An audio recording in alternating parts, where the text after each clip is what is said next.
Hoy vamos a hablar sobre la acumulación de residuos morales del sistema de salud de Venezuela.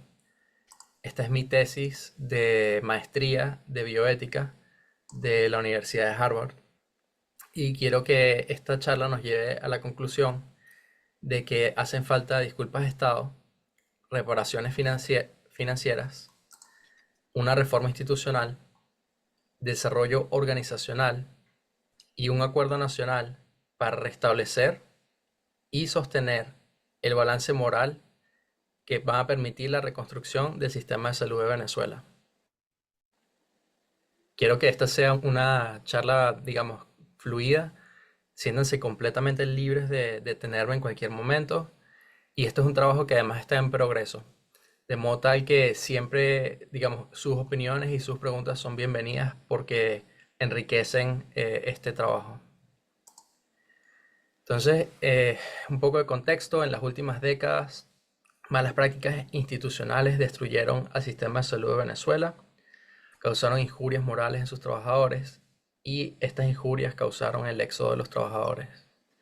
La decisión de emigrar de cada trabajador de la salud, que hay registros que indican más de 40.000 que se han ido del país, han generado residuos morales hacia los colegas que se quedaron. Cuando una persona como yo, que soy médico, se fue de Venezuela, eso implica que a otro médico le quedaron el doble de pacientes. Y ese otro médico en realidad no es capaz de ver el doble de pacientes. Tal vez ve 20, 30, 40% más pacientes, pero él no ve o ella 100% más pacientes. Entonces eso también inclusive genera residuos morales hacia la población venezolana, digamos la población general, más allá de los trabajadores de salud. Para que nosotros podamos reconstruir el sistema de salud, hace falta que todos participemos plenamente. Los que estamos dentro, los que estamos afuera. Y en ese proceso todos tenemos que dar lo mejor de nosotros sin estar restringidos por compromisos morales pendientes. De modo tal que hay que resolver esos compromisos morales. Entonces, es un monstruo de problema. Y en este estudio nosotros solamente nos estamos dedicando a estudiar una parte de ese imbalance moral, que es la relación entre el personal de salud y el gobierno, que es su patrón.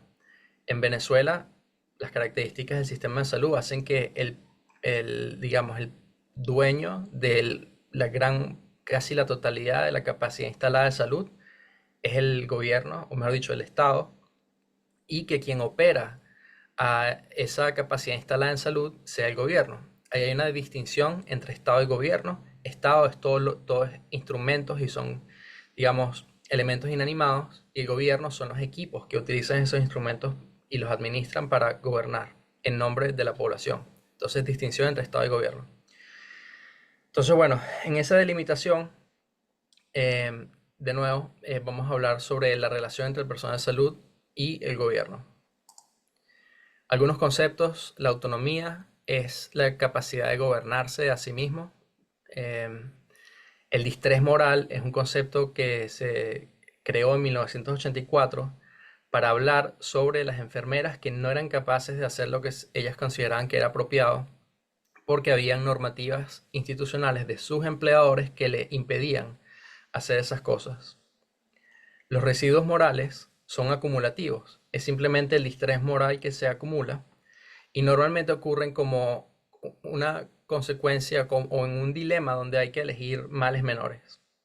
Entonces, un ejemplo de residuos morales puede ser que existe una política del ministerio que impide vacunar a los niños sanos con cierta vacuna que los pediatras saben que esos niños se tienen que poner, que está disponible en el anaquel, pero la norma le impide a los pediatras poner esa vacuna, pero sí se lo permite poner a, digamos, a ciertos grupos de riesgo. Entonces el pediatra, sabiendo que tiene el niño enfrente y tiene la vacuna en la mano y no puede hacer lo que considera que es apropiado, el pediatra se va cargando de residuos morales. La injuria moral es un concepto que está relacionado, pero no pertenece directamente al universo del residuo y del distrés moral.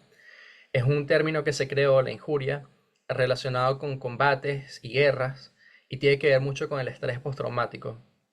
es más susceptible que el residuo moral de que sea intencional, que sea dirigido y que haya maleficencia en esto.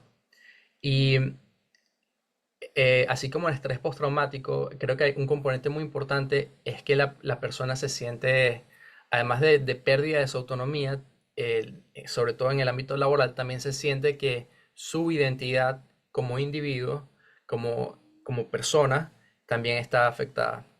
Entonces, todas estas cosas lo que tienen en común es que pueden ocurrir por exceso y pueden ocurrir por defecto.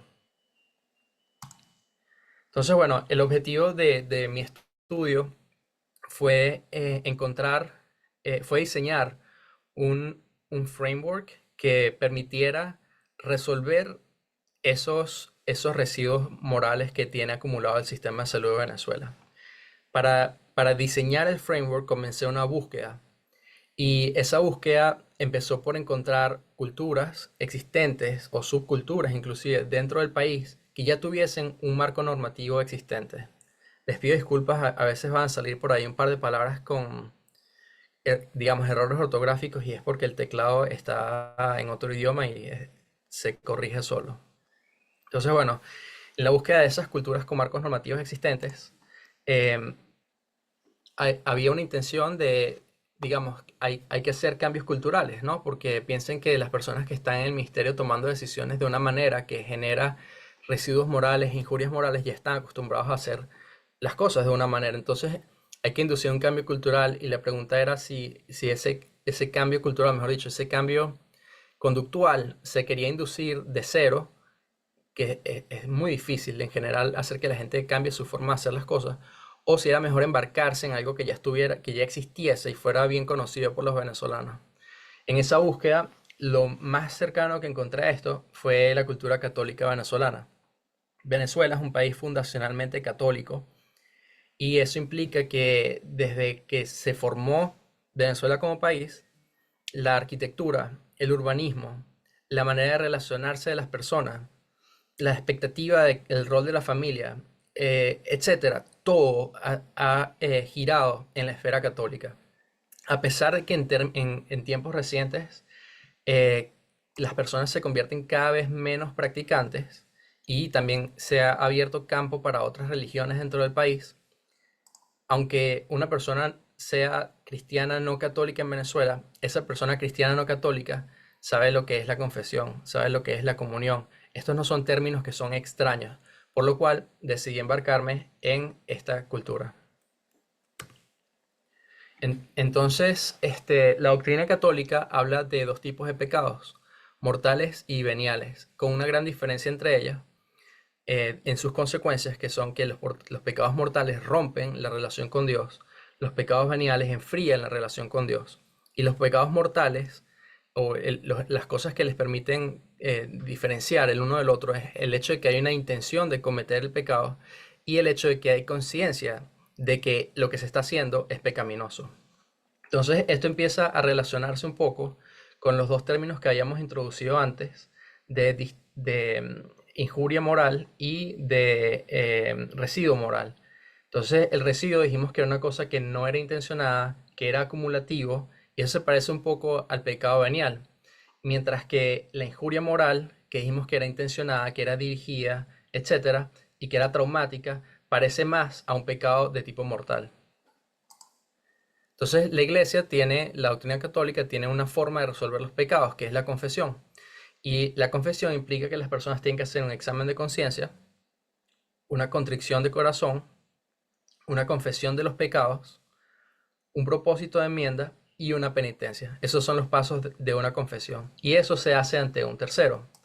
Pero también algunos pecados, sobre todo los pecados veniales, no necesitan de una confesión dentro de la doctrina católica. Y la persona es capaz de simplemente reconocer su pecado, comprometerse a no repetirlo, dentro de su oración dárselo a Dios, sin necesidad de contárselo a un tercero, que sería un cura, y eso es suficiente para que el pecado esté perdonado dentro de la doctrina católica.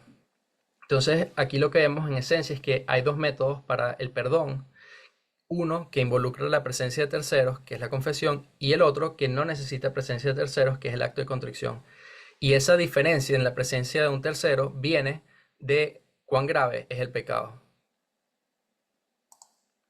Entonces, yo lo que hice fue extraer este método de que, digamos, está diseñado para la práctica individual y lo extrapolé a la práctica poblacional y la práctica de Estado. Entonces, identifiqué estos 5 elementos dentro de ese esquema, que son identificar, en este caso aplicado, digamos, a las injurias y los residuos morales, identificar cuáles son las injurias, arrepentirse de esas injurias, corregirlas, mitigar los efectos de esas injurias y prevenir que ocurran de nuevo.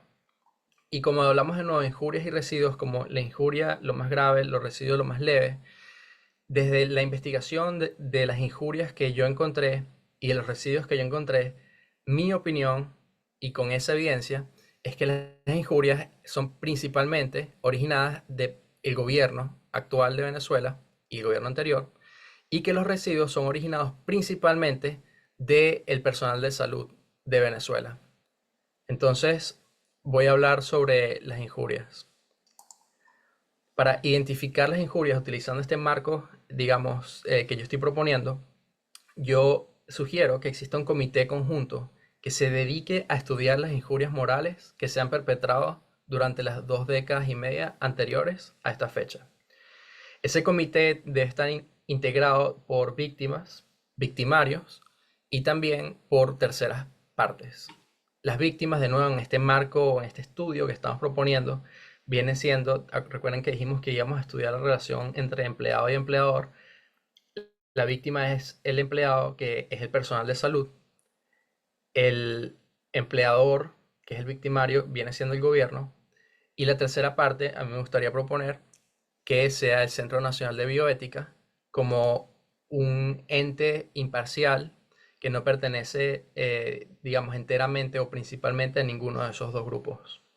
La idea es que ese comité se dedique a documentar con sensibilidad, pero también con especificidad, cuáles son las injurias que se han cometido hacia el personal de salud de Venezuela en las 2 décadas y media hasta la fecha de hoy. Creo que hace falta que una vez que, digamos, el gobierno que decide implementar este marco que yo estoy proponiendo, sea el gobierno actual, sea un gobierno siguiente, cualquiera que sea el gobierno, ese gobierno, que de nuevo es el administrador del Estado, yo propongo que tiene que pedirle disculpas al personal de salud por la manera como los trató por las 2 décadas y media anteriores. Para corregir estos errores, creo que hay que hacer una reforma institucional, y esta reforma tiene que quitarle la posibilidad al ministro y a cualquier funcionario público de tomar decisiones individuales que afecten a la salud de las poblaciones. Yo propongo que la reforma institucional haga que todas las decisiones a partir de la implementación de este marco sean decisiones colegiadas, de modo tal que si el ministro tiene una buena idea, esa buena idea tenga que pasar por un comité, aunque él sea el ministro o ella, tiene que pasar por un comité, y si la idea es buena, el comité va a aprobar la idea, pero si la idea es mala, va a tener que pasar por un filtro que es ese comité, que son personas que van a estar trabajando con él o la ministro, que van a ser su equipo de trabajo, pero que van a poder preguntarse cosas, cómo esto va a afectar a la gente, cómo esto va a ser recibido por la gente, por los trabajadores, etcétera. Entonces, eliminar la posibilidad de tomar decisiones de plumazo y hacer que esas decisiones empiecen a ser a partir de ahora colegiadas todas, colectivas. Para mitigar los efectos de las injurias morales, creo que propongo que hay que hacer reparaciones, y esas reparaciones tienen que ser reparaciones financieras a los médicos que trabajaron en el Sistema Público Nacional de Salud de Venezuela durante el periodo por el cual, digamos, de las 2 décadas y media anteriores. Y esas reparaciones tienen que venir de la siguiente manera. Esas reparaciones tienen que incluir el nivel de trabajo, el tiempo, la dedicación y el salario medio latinoamericano. Entonces, por ejemplo, imaginemos un médico que trabajó como adjunto por un año en el año 2010 y que en el año 2011 fue jefe de servicio. ese médico es un médico internista. Entonces, para calcular cuánto se le debe reparar financieramente a ese médico, hay que saber cuál fue la media latinoamericana para un médico internista adjunto que trabajaba a tiempo parcial o tiempo completo, según corresponda, en el año 2010. Entonces, para el año 2010 hay que ver cuánto se le pagó a esa persona, hay que entonces saber cuánto correspondía pagársele y pagarle la diferencia. Y esto ocurre para cada uno de los años de servicio de los médicos que trabajaron de nuevo en el Sistema Público Nacional de Salud. Eso obviamente va a traer consecuencias financieras grandes, porque estamos hablando de miles de médicos, ¿no? Y esos miles de médicos que han trabajado por mucho tiempo en condiciones esclavizantes y degradantes de trabajo, pues va a ser una cantidad sustancial de dinero. No estamos hablando de 1 ni 2 millones de dólares, ¿no? Esto va a estar en el orden de los cientos o tal vez miles de millones de dólares. Entonces, dada la situación financiera del país, el pago de esa reparación no puede ser un pago inmediato. No puede ser que de golpe se te paguen los 25 años que trabajaste, sino que digamos, esos 25 años que trabajaste se te paguen a lo largo de los siguientes 5 o 10 años, y que esos pagos no tienen que ser necesariamente en efectivo, sino que una parte puede ser en efectivo, otra parte se te puede pagar con emisión de bonos, otra parte se te puede pagar con, por ejemplo, acciones en empresas que son del Estado y que el Estado esté buscando privatizar, si fuera el caso, etcétera. El punto es que el valor total que se te debe reparar, tú lo recibas de múltiples maneras que no sean nocivas para el gobierno y para el Estado pagarle a esta gente, y que sea también en un tiempo que permita que esto sea posible. Ahora, para prevenir que ocurran de nuevo injurias morales de las características que nosotros hemos visto estas 2 décadas y media, hay que generar un acuerdo nacional que no permita, o sea, que vaya más allá de quitarle la opción al ministro de tomar decisiones a plumazo. Ese acuerdo nacional tiene que funcionar más o menos al modo del Acuerdo de Toledo en España, que hace décadas decidieron los españoles que la seguridad social de los españoles no se toca con fines políticos. Este acuerdo ha funcionado de maravilla en España, y por las similitudes culturales que Venezuela guarda con España, creo que es aplicable en nuestro caso también. En esencia, lo que dice es que ningún partido puede tocar por motivos políticos la seguridad social ni el sistema de salud de España. Y cuando algún partido lo intenta, todos los demás partidos lo frenan en el Congreso. Entonces creo que nosotros debemos buscar algo similar para que esa reforma institucional que mencioné antes se perpetúe más allá del primer gobierno que decide implementar este marco que yo estoy proponiendo. Entonces ya hablamos de las injurias. Ahorita vamos a hablar de los residuos. Y de nuevo les dije que cuando hablo de residuos me refiero principalmente a esos males menores que fueron causados no intencionalmente por los médicos cuando se fueron del país. Entonces, para identificar los residuos, imagínense, estamos hablando de 40.000 médicos que se fueron. Ya no estamos hablando de un ministerio que tomó decisión, estamos hablando de 40.000 médicos que se fueron. Entonces, para que sea posible ejecutar la identificación, esto tiene que ser literalmente como un acto de contrición, ¿verdad? Y aquí viene una diferencia. Antes, cuando estábamos hablando de injurias, hablamos de un comité conjunto donde había necesidad de una tercera parte. Es como si fuese una confesión, ¿verdad? En las injurias necesitamos traer al Centro Nacional de Bioética para que medie en el proceso, para que traiga una postura imparcial, etcétera. Pero en el caso de los residuos morales que corresponden a los médicos que se fueron, no hace falta esa tercera persona. Esto es literalmente un acto de contrición. Cada persona dentro de su cabeza piensa: ¿qué pude haber hecho yo mejor? ¿Cómo pude ayudar? ¿Cómo pude haber ayudado mejor a mi país el tiempo que no estuve en mi país? Respecto al arrepentimiento, no hace falta que ningún médico que se haya ido le pida disculpas a nadie. Eso no hace falta. Sin embargo, sí hace falta que esos médicos sean empáticos con los médicos que se quedaron, y viceversa. Hace falta crear ese espacio, digamos, desde el punto de vista anímico entre las poblaciones, las dos poblaciones que tenemos de trabajadores, de esta relación que estamos describiendo con el gran patrón que es el gobierno o el Estado. Para corregir estos residuos morales, la mejor forma es que se regresen los médicos. Punto. Esa es la mejor forma. No hay mejor forma que esa.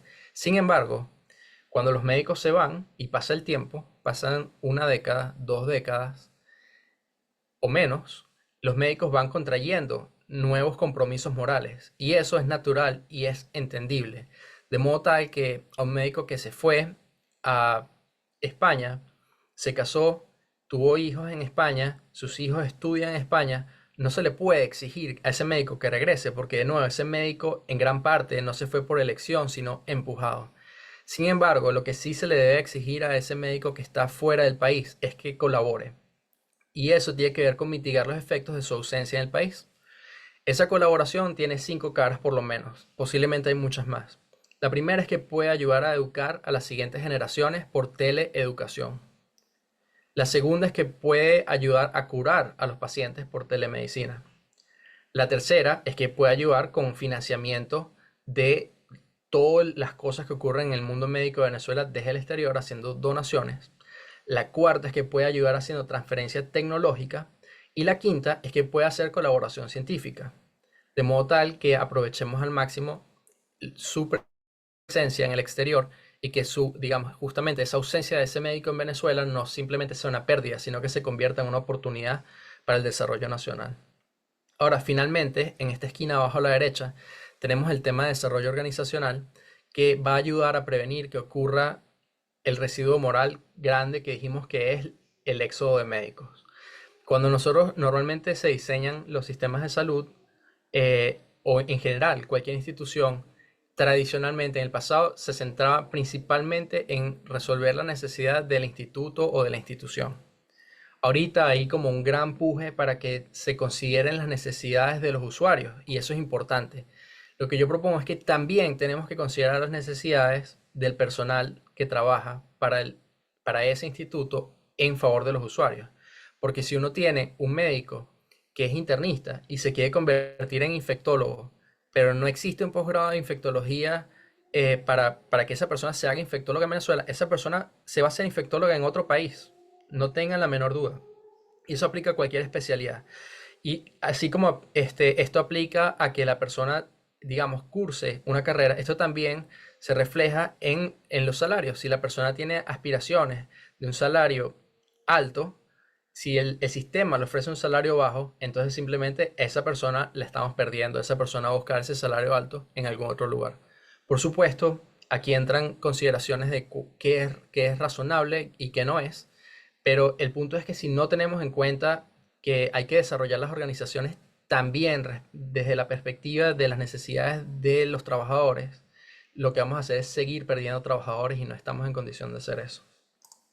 Entonces, ¿cuáles serían los efectos de implementar este marco que yo acabo de proponer? En los médicos que se fueron, les elimina dos grandes, digamos, dos grandes fenómenos anímicos que existen. Uno, el complejo de superioridad. Yo me fui, aprendí afuera, yo soy mejor. Creo que cuando el médico hace la reflexión, y cuando digo médico puede ser enfermero también, bioanalista, etcétera, cuando hace reflexión sobre sus faltas propias, se da cuenta de que no es perfecto. Pero al mismo tiempo también hay gente que se va y ocurre que cuando la persona se va y ve al que se queda sufriendo, esa persona que se va se siente culpable y esa culpabilidad a veces también se refleja en esa persona y esa culpabilidad desaparece cuando le das la oportunidad a ese médico que se fue de repatriarse o de colaborar. Eso es para el grupo de médicos que están afuera. Para el grupo de médicos que están dentro del país, si alguno tiene un complejo de inferioridad, porque, bueno, en Venezuela no tenemos los últimos tomógrafos o no tenemos los últimos razonadores y estas cosas que ustedes hacen en el exterior de biología molecular, nosotros ni idea. Eso se rompe cuando hay calor humano de parte de las personas que se fueron y ahí estás eliminando de nuevo una barrera más para sentarse en esa mesa de la que ya voy a hacer un último comentario. Al mismo tiempo, las personas que se quedaron también pueden tener otro fenómeno emocional o anímico que es la impunidad por sufrimiento, que es yo me quedé aquí, yo me calé este muerto, por ende yo soy moralmente superior y tú no tienes espacio para discutir o proponer cosas aquí. Cuando nosotros reparamos financieramente a todos los médicos que se quedaron en el país y participaron en el Sistema Público Nacional de Salud, lo que nosotros hacemos es eliminar por completo esa sensación de impunidad por sufrimientos pasados. Y bueno, lo que queda es el gobierno y el Estado. Un gobierno que implemente este marco se valida como un catalizador moral, como un conector entre personas, y un Estado que permita que esto ocurra se valida como un punto de encuentro entre el gobierno y los trabajadores. Entonces, en resumen, hace falta, o yo propongo que hacen falta disculpas de Estado, reparaciones financieras, reforma institucional, desarrollo organizacional y un acuerdo nacional para restablecer el balance moral en Venezuela y poder reconstruir el sistema de salud de Venezuela.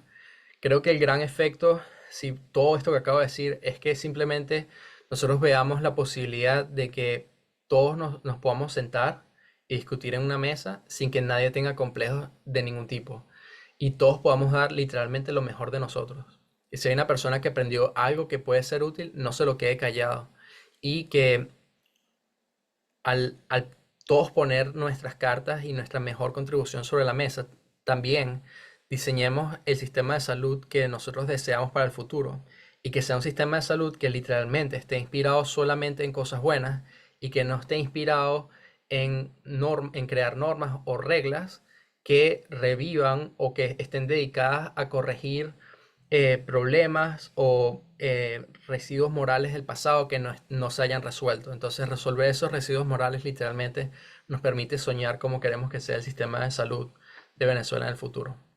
Eso es mi presentación y estoy dispuesto a escucharlos y responder preguntas.